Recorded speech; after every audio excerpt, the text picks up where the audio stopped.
Good evening. On behalf of the American Federation of Teachers, I want to welcome everyone to today's webinar on effective classroom assessments, tips for testing the right skills. My name is Ben. I'll be your moderator this evening. But before I begin, I wanted to go over a few webinar housekeeping items. So first, we want this webinar to be interactive and engaging. At the bottom of your audience console are multiple apps, or widgets as we call them, that you will use throughout the webinar to interact with you. These include questions, the Q&A. If you have any questions that you would like to ask the presenters during the webinar, click on the purple Q&A widget at the bottom and submit your question. I will be moderating the question and answer session at the end of this webinar, so please submit any questions throughout. The group chat. Please open up the group chat widget, which is the navy blue widget, and tell us who you are and where you are tuning in from. We will use this group chat throughout the webinar, and it allows you to talk to and share your ideas with the other registered participants and presenters. Twitter. We'll be live tweeting during this webinar, so if you have a Twitter account, you can connect to your Twitter account within the platform and tweet right along with us. We're using the hashtag EduPD, that's EDUPD. Polls. Throughout this webinar, we'll ask you poll questions that will happen directly in the slide area. These polls are important because your participation in the poll questions is tied to your professional development credit. So please participate in those polls. Speaking of PD credit, some of you will want to get their professional development credits for your participation today. You must participate in all of the poll questions and complete the survey at the end. Then a PDF of your certificate will be available for download at the conclusion of this webinar. You will see it on the left-hand side of your screen. Follow your district's policies and practices for getting to determine if webinar participation will be accepted. You will only be able to download your PD certificate from a laptop or a desktop. If you are on a smartphone or a tablet, you will be able to log back in at a later date to access your PD certificate. If you miss a poll question, that's okay. You can also come back into the platform and complete a poll question at a later date. We will send you an email approximately 1 hour after the live event with a link to access your webinar and certificate on demand. Your certificate is available up to a year after this webinar. Other housekeeping items, resources. A copy of the presentation slide deck and any additional materials are available in the resource list at the top left of your screen. For viewing, you can expand your slide area by clicking on the maximum icon in the top right corner of the slide area or by dragging the bottom right corner of the slide area. If you need help or if you have any technical difficulties, please click on the Help gadget. It has a question mark icon and covers common technical issues. So, with those housekeeping items covered, it's my pleasure to introduce our presenters this evening, Drew Robinson and Brent Engler with WiseWire. You can read their bios on the right-hand side of your screen. So with that, thank you for joining us and welcome. Drew and Brent, I hand it over to you. Thank you, Ben. Good evening, everyone, and welcome to Effective Classroom Assessments, Tips for Testing the Right Skills. My name is Brent Engler, and I'm a learning content expert at WiseWire. And my name is Drew Robinson, and I'm a learning editor at WiseWire. We are experienced content creators who blend learning engineering with instructional and visual design to develop educational content. So I've just switched over to our homepage. As you can see, WiseWire is an online marketplace for teachers to search, create, share, and purchase high-quality educational content. The marketplace houses nearly 50,000 learning and teaching tools, which you can search. By clicking on the Explore tab, you see a variety of assessments, activities, teacher guides, student resources, We also have a robust platform that allows you to create and adapt and customize tech-enhanced assessments and playlists. We have over 30 templates for tech-enhanced items. They're all available for free to use if you create a free profile with us. And you log in and you use the 30-plus templates to create the items. The WiseWire focuses on providing bite-sized solutions for teachers to easily integrate into their daily lessons. And also as part of our work, we offer a more personalized, tailored product for educators, schools, and teachers. In fact, we have developed thousands of individual assessment items ourselves. During this hour, we're going to share with you what we have learned about creating effective classroom assessments that test the right skills for your students. Please hold your questions until the end. Please do type them into the group chat box. As Ben explained, we'll have a Q&A session, and your questions will be answered then. So we'll begin with a poll. I'll give you about 30 seconds to respond to this poll. It's a multiple select poll, so you can select as many options as you see. How do you create assessments for students? If you have ideas that are not shown in the list, just please feel free to type them in the chat box so everyone else can see. I'll give you about 20 more seconds.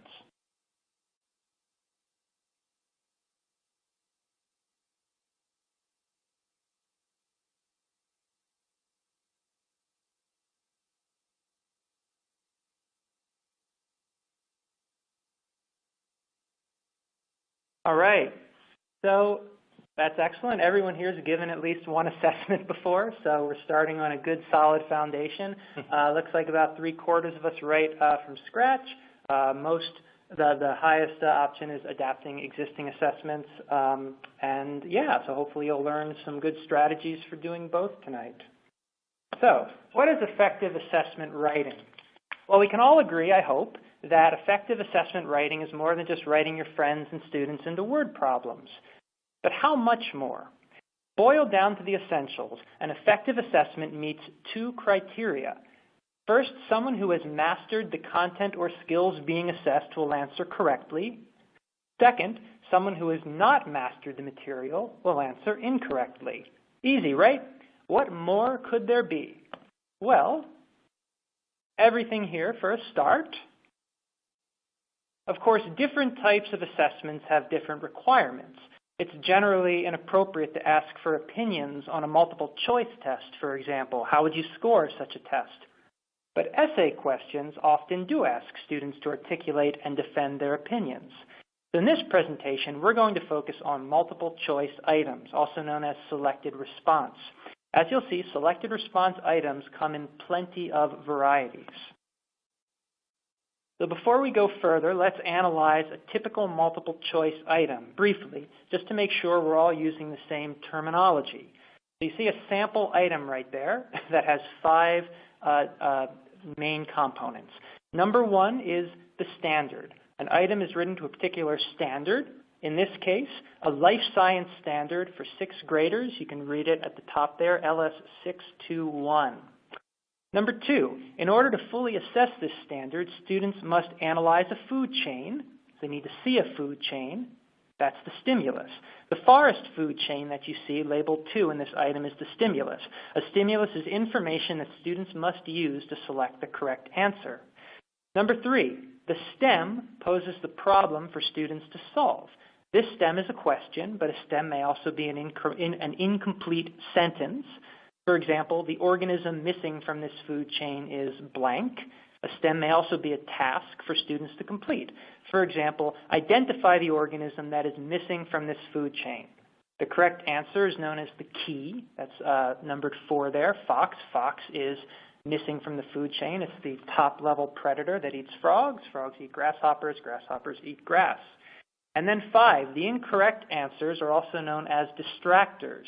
As you will learn, every distractor must be a plausible option. Otherwise, students could eliminate the distractors without necessarily understanding the content. And we'll talk a great deal more about distractors later in the in the presentation, and we've also written several blogs for Share My Lessons specifically about distractors. There's a link to one of those blogs in the resource box. One more term that it's important to understand is depth of knowledge, or DOK. Depth of knowledge refers to the complexity of the cognitive processes that students must use to solve the problem. An item at DOK 1 requires students to recall or reproduce information they have learned. An item at DOK 2 is a more complex cognitive process. It requires students to use skills or concepts they've learned to transform familiar information into something new or to apply it in a new context. An item at DOK 3 is still more complex in terms of the cognitive processes that students use. DOK 3 requires students to come up with a strategy for solving a problem in a relatively short amount of time. And then an item at DOK 4 is the most complex cognitive process. It requires students to come up with a strategy and use that strategy for solving one or more problems over an extended period of time. Note that depth of knowledge is not the same thing as an item's difficulty. A DOK 1 item can be quite difficult if it requires students to recall an obscure fact or to comprehend a particularly knotty text. That's naughty with a K, not naughty. A DOK 4 item can be relatively easy if students have practiced the necessary skills and they're comfortable with the relevant strategies. We provided a link in the resource box to a depth of knowledge wheel.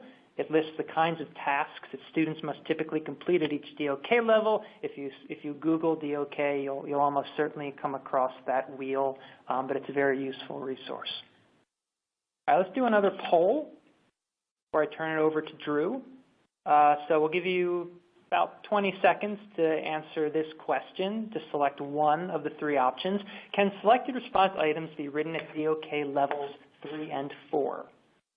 Give you maybe another 15 seconds.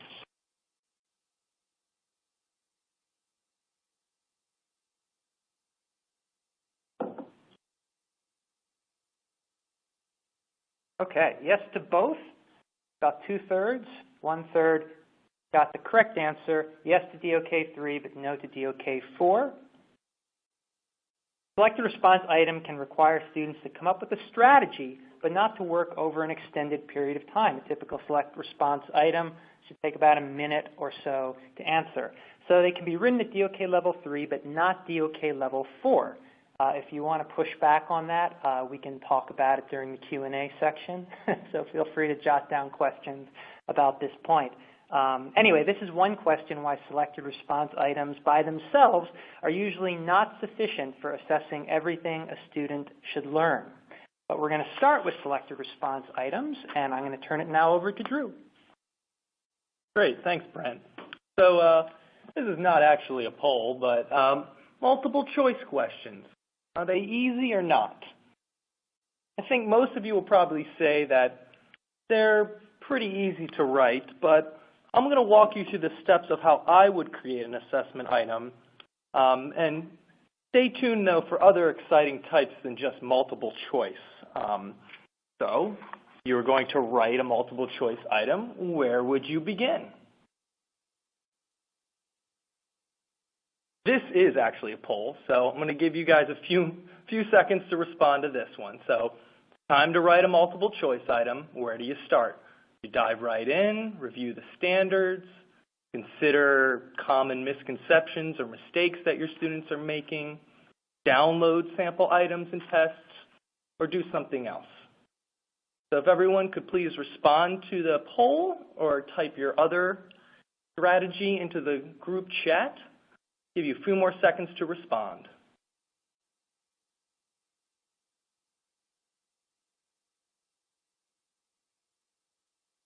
Okay, let's look at the results. Great. So it looks like most of you have said review the standards. That's very interesting because we'll see that is actually one of my first steps too. So usually the most important aspect of designing assessments is making sure that you are truly assessing what your students can do. This is true whether you teach English or science or math, any other subject area. This involves noticing individuals' misconceptions or wider trends in the class that need remediation. In other words, what are students struggling with, and how can you identify what is causing that confusion? So in my scenario that I'm going to walk through, imagine that I'm a 4th grade language arts teacher. In the students' journals, I notice some writing like this. The story was pretty interesting, my favorite one, and I liked how the character lived at the end, and didn't see would. It's a whole string of different thoughts put together. And I noticed that they're using these run-on sentences. And this one in particular really made me start to worry. So I know that my students need some help with writing sentences, so I decide to include a question on Friday's quiz to see how I can assess this skill.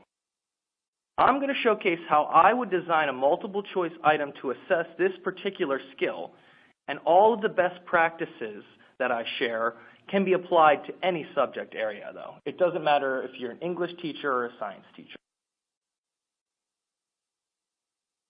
But where would I start? Start with the standards.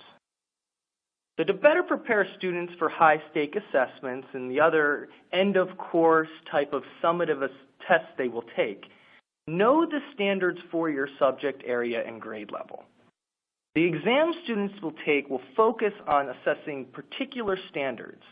So if you tie your quizzes and your other smaller formative assessments throughout the year to these standards, your students will be better prepared for success.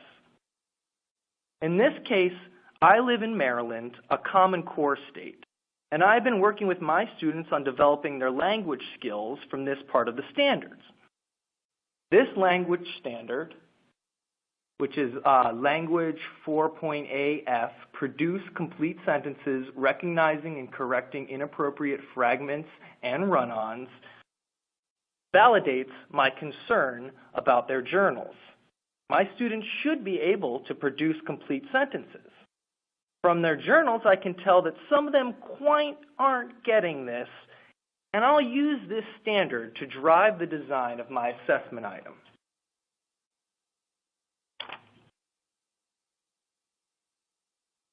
So to design the item, once you have that standard in mind, I start by asking myself 3 main questions.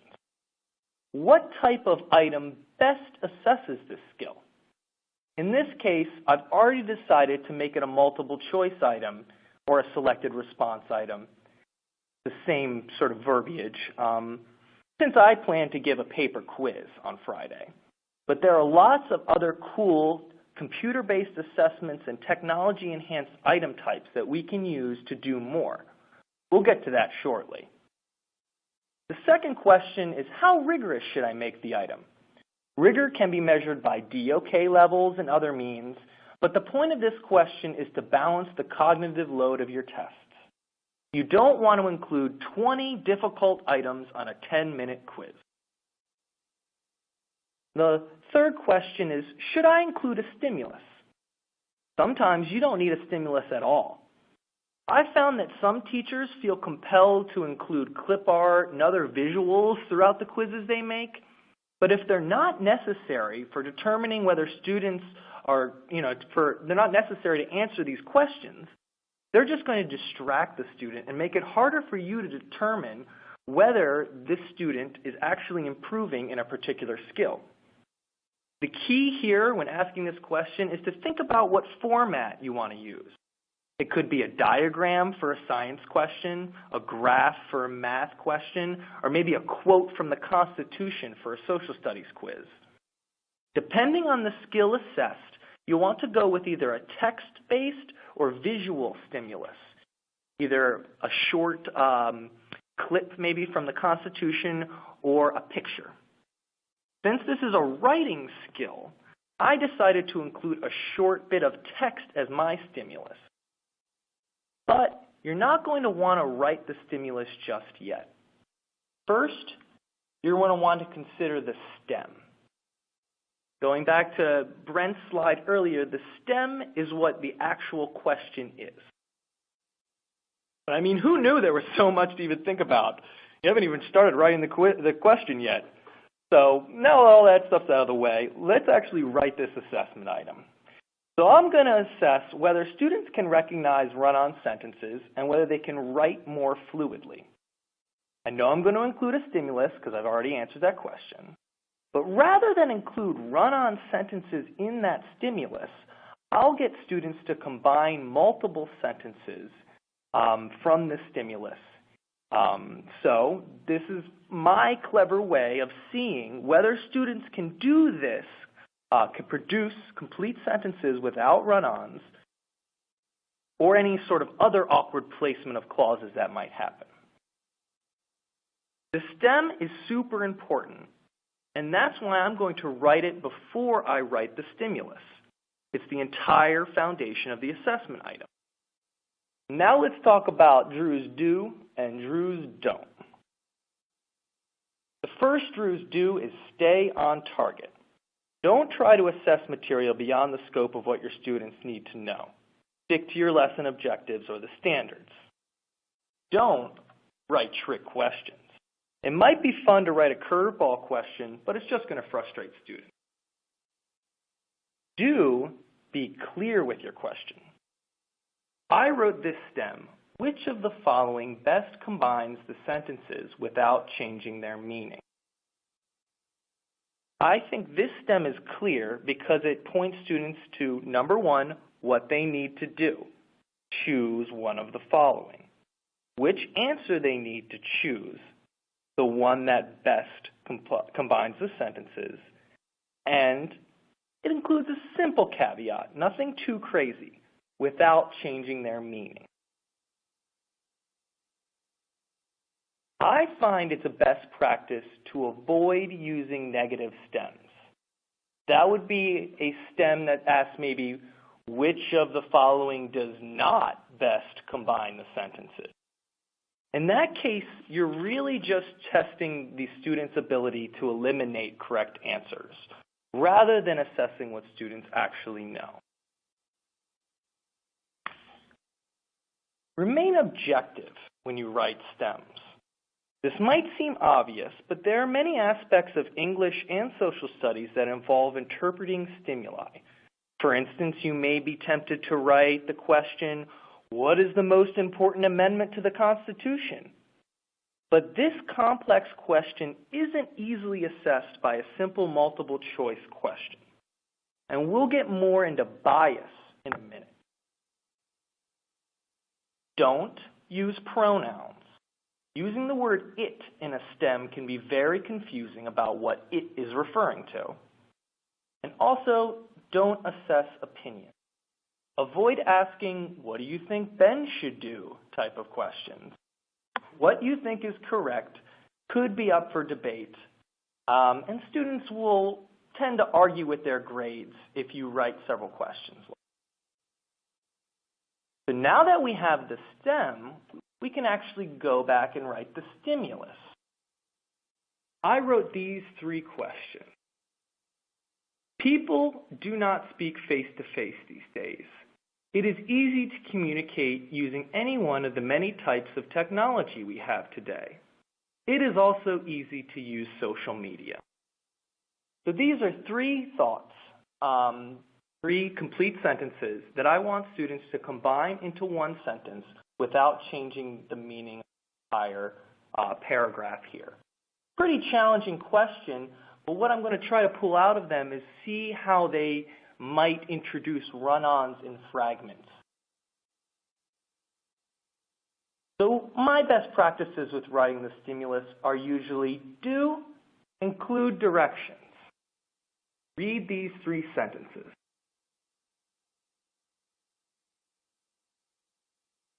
Don't use lots of words. You don't want the stimulus to be very, very long. And remember here that this is also testing writing skills, not reading skills.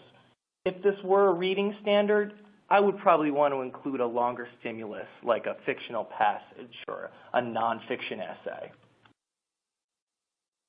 Keep the text complexity of the stimulus at or below grade level. Since I wrote this stimulus, I could easily control the length of the sentences and keep the vocabulary pretty easy. However, this is sometimes a challenge with excerpts from historical documents and books. In those cases, choose only the parts that the students really need to answer the question. Cut the rest. Remember that this isn't a reading test, it's assessing writing. Don't use unrealistic scenarios, complex units, or dated content. Don't write about a werewolf talking to George Washington, 1/9 of a foot, or VCRs. Students might not have any idea what you're talking about, and you'll kind of just distract them by having to do all the thinking in their head about what you're even talking about. And then here's my important point about sensitivity and bias. Number one, avoid sensitivity issues. Be aware that students have lives outside of the classroom. So you don't want to write about sensitive topics that might cause an emotional response. If students are upset by the topic they're reading about, they may be less able to focus or think clearly. And this often depends. I mean, this is kind of a gray area. Sometimes you'll want to press students to think about difficult situations, but you wouldn't want to, for example, here, throw at them something about abortion or some terrible topic that just all of a sudden they'll have an emotional response to it and they won't even think about the rest of the test. And finally, don't introduce bias. Your selection of sources and stimuli can reveal a lot about your views towards political, social, cultural, economic issues, the whole gamut. Stay balanced in the sources you present. If you have a pro argument, always include the con.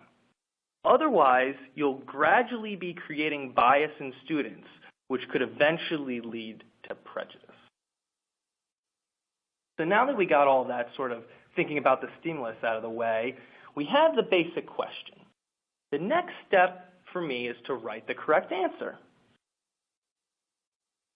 I wrote an answer to this STEM that tries to get at the point, the meaning of those three sentences, without changing their meaning or creating an awkward sentence. The key or correct answer here is technology has changed communication because it is much easier to use social media than to speak face-to-face. My advice to do is avoid outliers. The correct answer shouldn't look much different than the distractors, which are the non-correct choices. In this case, it should mirror the length and information contained in the distractors. So once I have this key written, I can now create distractors of similar length and language.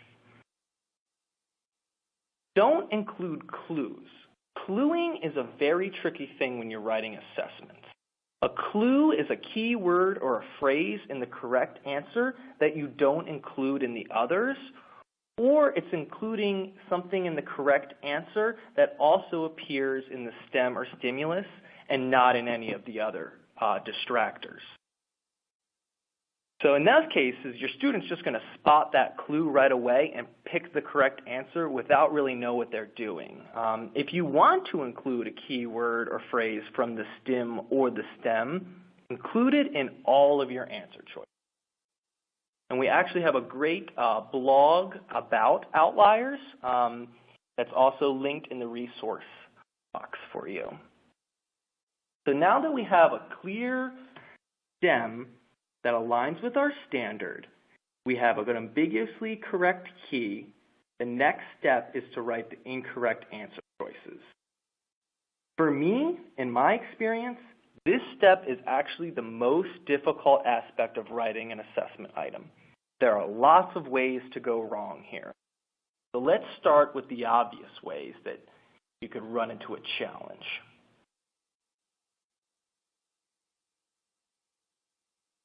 Here are my distractors I wrote, but I'm going to talk first about my best practices. Don't include throwaways with no rationale.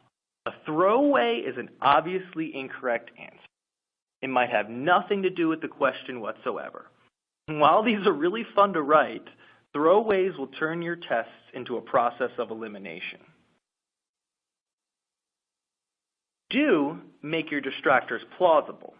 This is how you avoid throwaways, outliers, and other problematic distractors. All of your incorrect answers should seem correct.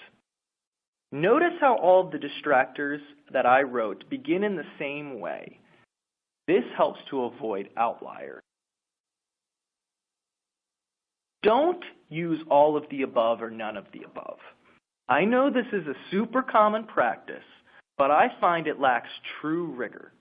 Testing students on what's not there will not really tell you what they actually know. But, of course, if the standards drive, as always, the standards drive the design of the assessment item, so in some cases, you might find it necessary to write a question with all of the above when you're trying to gather information about multiple things.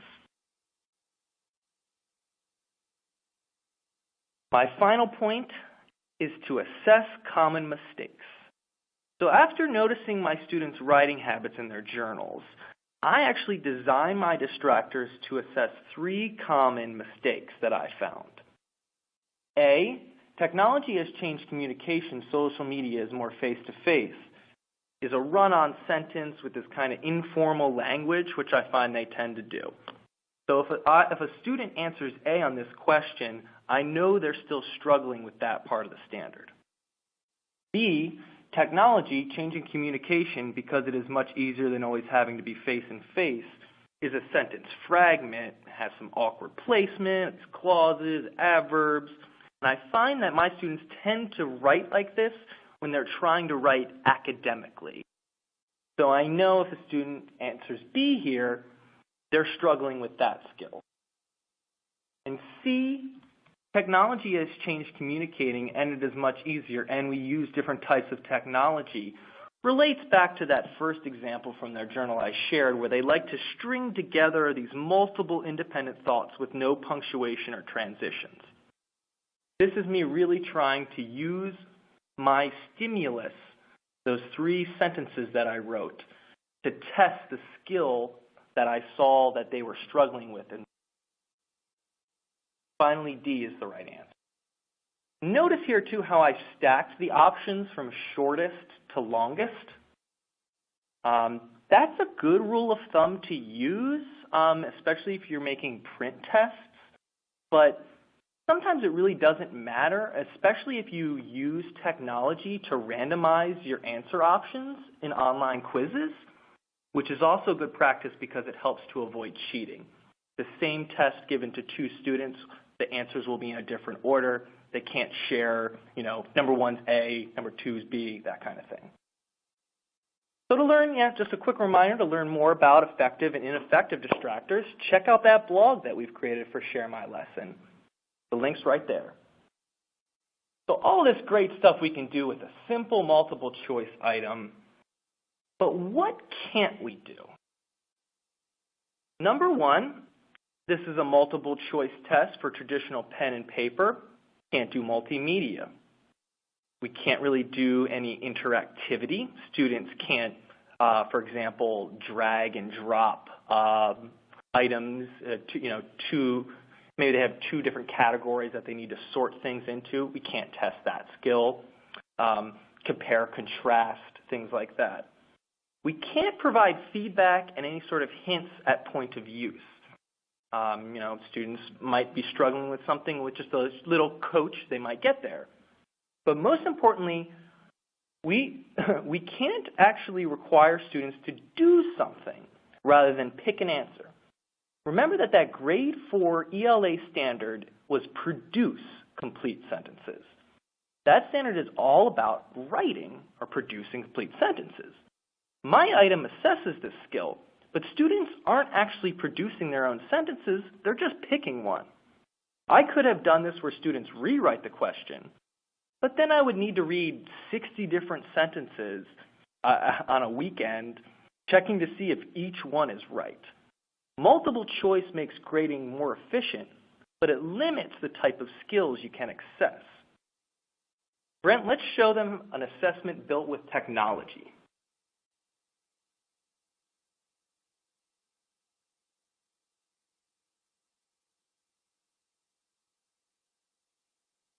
Oh, I'm sorry, Drew. I thought you were going to talk about this one. Sorry. Right. So this is a hotspot item, assessing an ELA standard for grades 9 and 10. You can see a number of things that technology lets you do. You can include a nice chunk of text that remains. So presumably students would answer a number of questions about this particular text.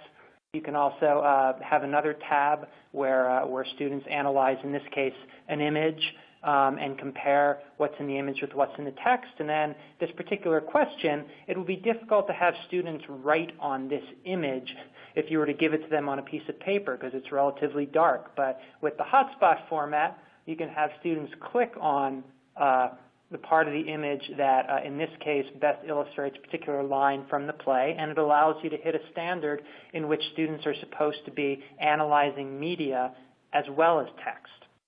So that's just one out of, again, the many multiple choice, tech-enhanced item templates that WiseWire has free of use on our platform. You can also go to our platform and see similar examples of other tech-enhanced items, which we don't have time to get into now, but the link should be available in the resource box.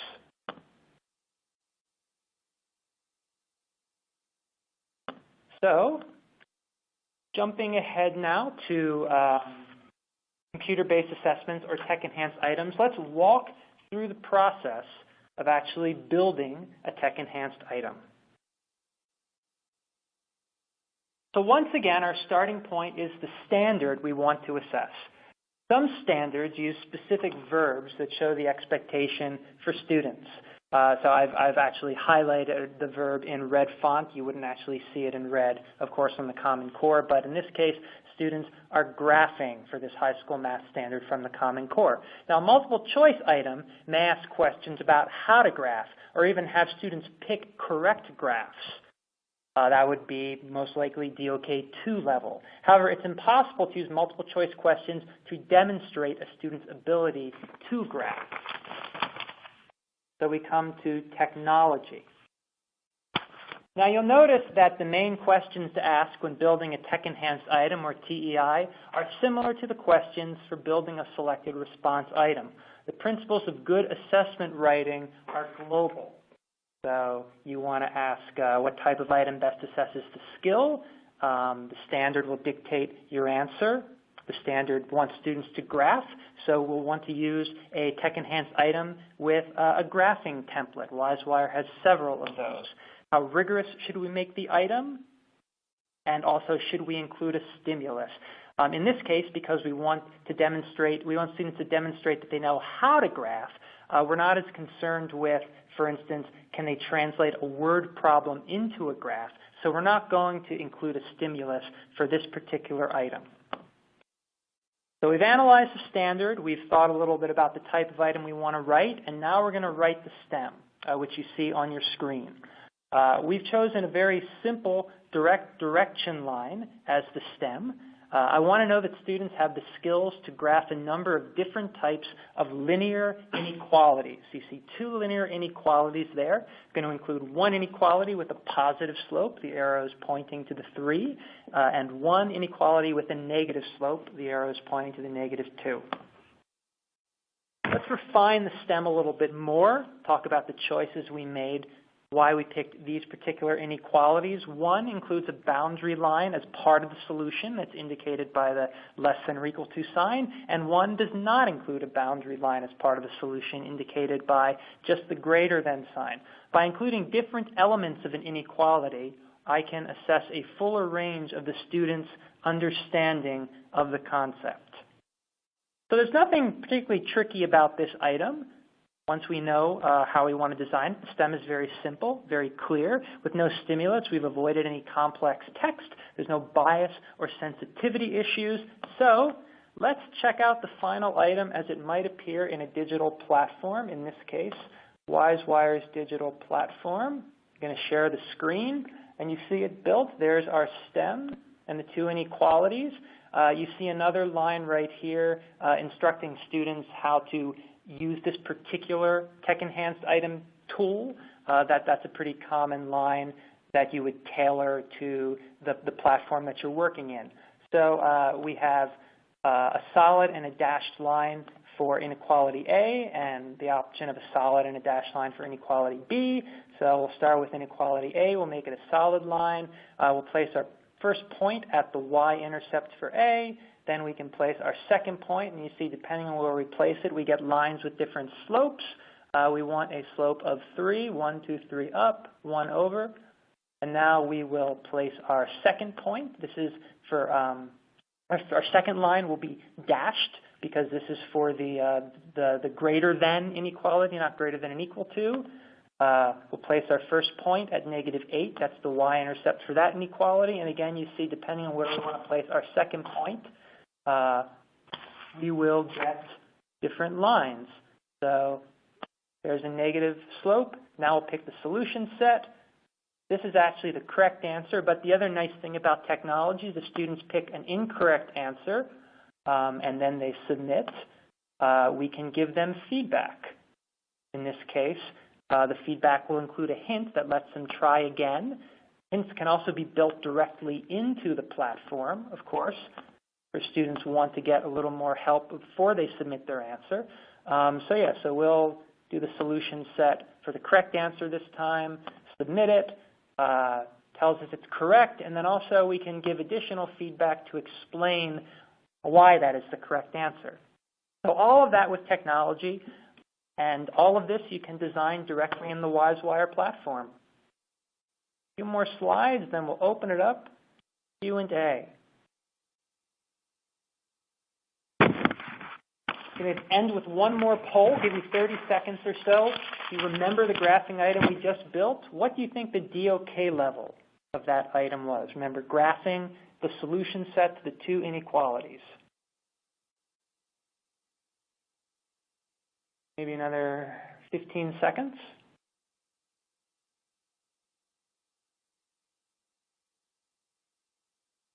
All right, let's see what you got. Okay. Half of you picked DOK level 3, some picked DOK level 4, some picked DOK level 2. This is a DOK level 3 item, we would argue. Students can solve this problem in several ways. They must decide on a strategy and implement it over a short amount of time. It is still a short amount of time. Even though it's a tech-enhanced item, it's still difficult to create one tech-enhanced item that has an extended enough period of time that it would be DOK level 4, but students are implementing a strategy. They're not simply applying concepts, so we would say it's DOK level 3. We did want to have one slide about some national assessments. Depending on where you teach, you may have another reason to incorporate TEIs into your assessments. They help you to prepare your students for the PARCC and Smarter Balanced assessments. For example, the PARCC assessment requires students to analyze video and audio as well as text passages. The Smarter Balanced assessment includes a variety of interactive item types, including drag and drop, select and edit text, and draw an object, all of which are templates we have on the WiseWire platform. So including TEIs not only lets you assess different skills and hit some higher DOK levels, but it can also prepare your students for tests they may need to take. And on that note, I actually don't recognize this slide.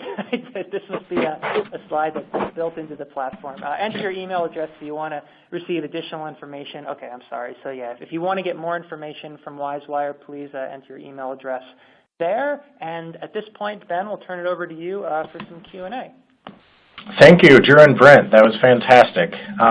So at this point, I do want to ask everybody, if you have a question, please go down to the Q&A widget and type in your question.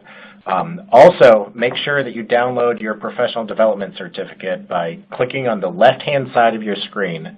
It's best to do that now before you log out of the session. And as a reminder, you must be on your laptop or desktop to access that certificate. So our first question, actually there was a lot of chatter in the group chat about the use of the word omit.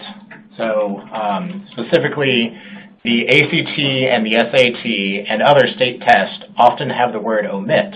This is a negative question, and my students don't do well on these types of questions because they don't know what the word omit means or how to eliminate the answers.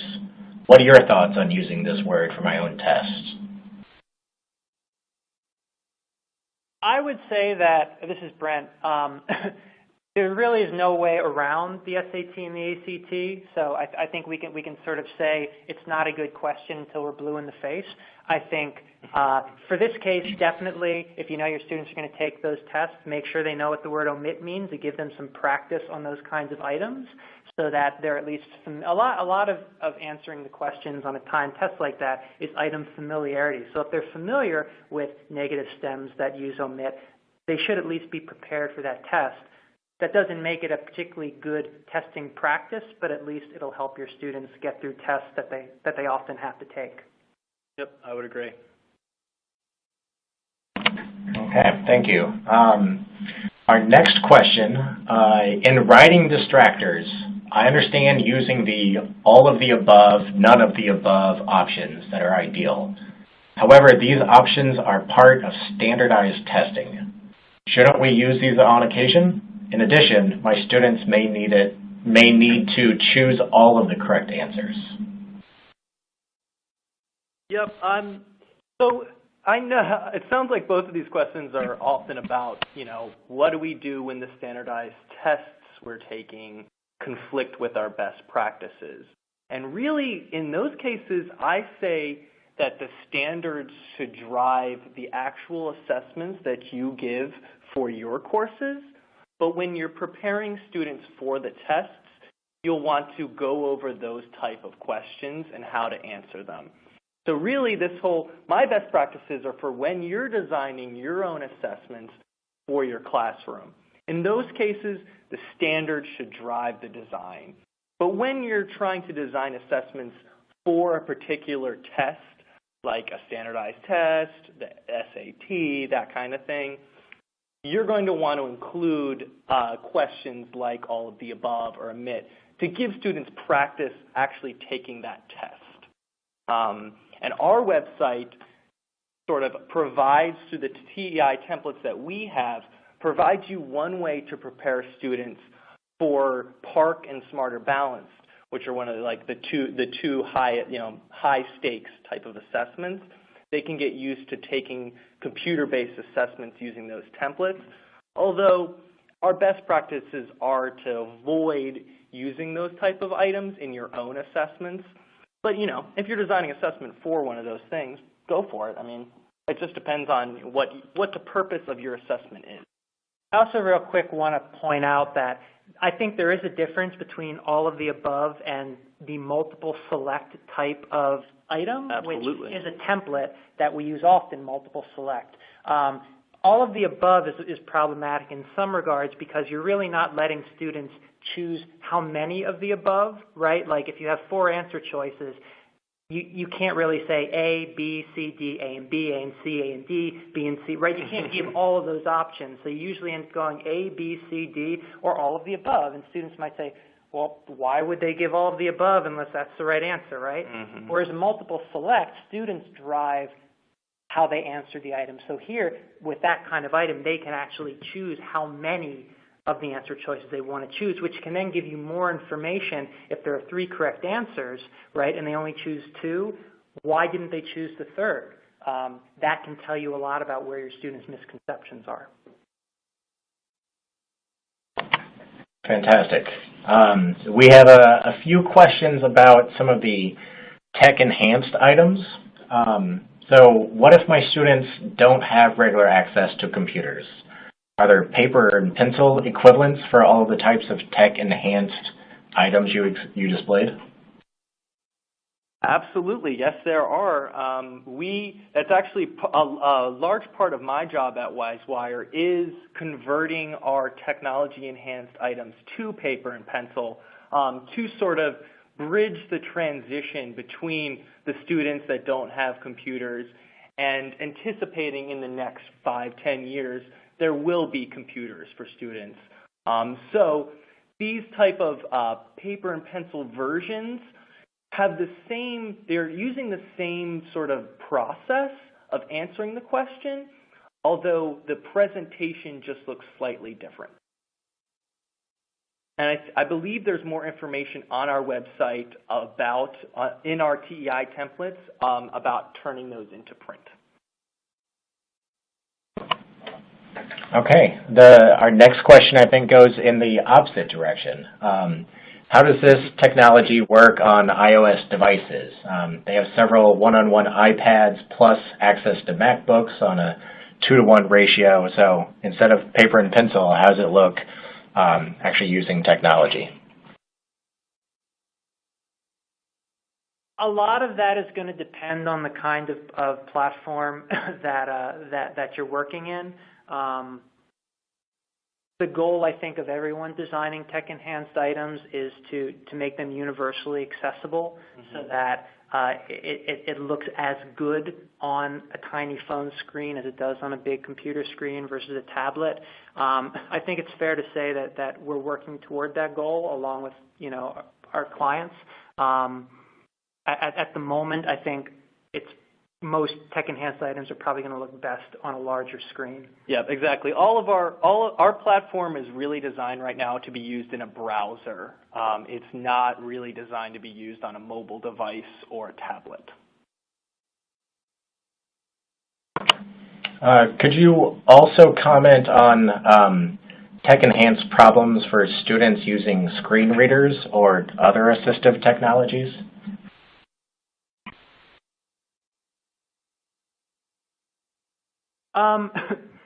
Yeah, for sure. So another part of what we do at WiseWire is we write accessibility text, sometimes called alt tags.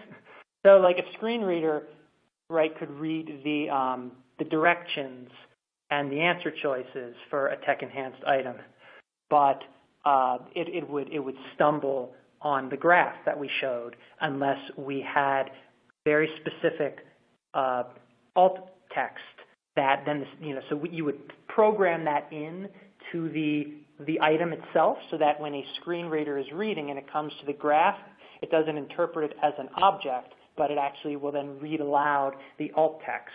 Now you can imagine that can get very, very complicated, and at some point you'll probably pass the threshold of what a student can remember and visualize, at which point maybe it then becomes a better choice to convert it to a pencil and paper item, as Drew was talking about. But there always is a solution. Sometimes it just requires a bit more creativity. Right. So we have time just for a few more questions, but for everybody participating in the webinar, feel free to submit questions that may not be able to answer during this in the next few minutes, but hopefully answers can be provided. So you said that if an assessment is effective, students who don't know the content will get the answer incorrect. But won't some students always guess correctly? That's interesting. So we've tried to, with all of my best practices, like avoid outliers, avoid cluing, try to remove the guessing as much as possible. And one nice thing about the technology-enhanced items is that you can tell if a student is clicking really fast through the online test that they're just guessing. But the student who spends a few minutes on each item is actually taking the time to try to correctly answer that question.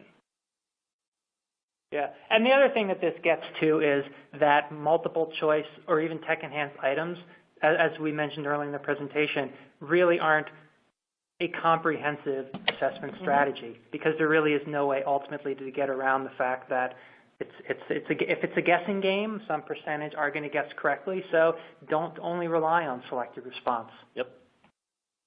Constructive response would be a whole other webinar.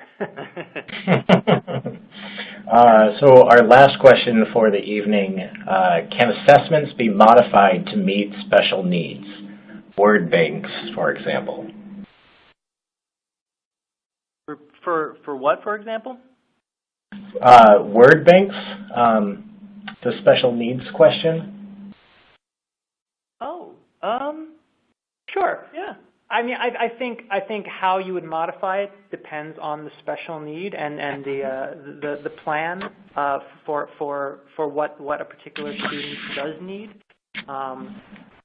At some point, I think, as we mentioned earlier, with like graphing and alt text, you may cross a threshold where it's probably better to convert a tech-enhanced item into a pencil and paper item, or you could have, if a school has the resources, someone could assist the student by reading all of the text aloud for them, Right. or actually doing the pointing and clicking based on the student's instructions.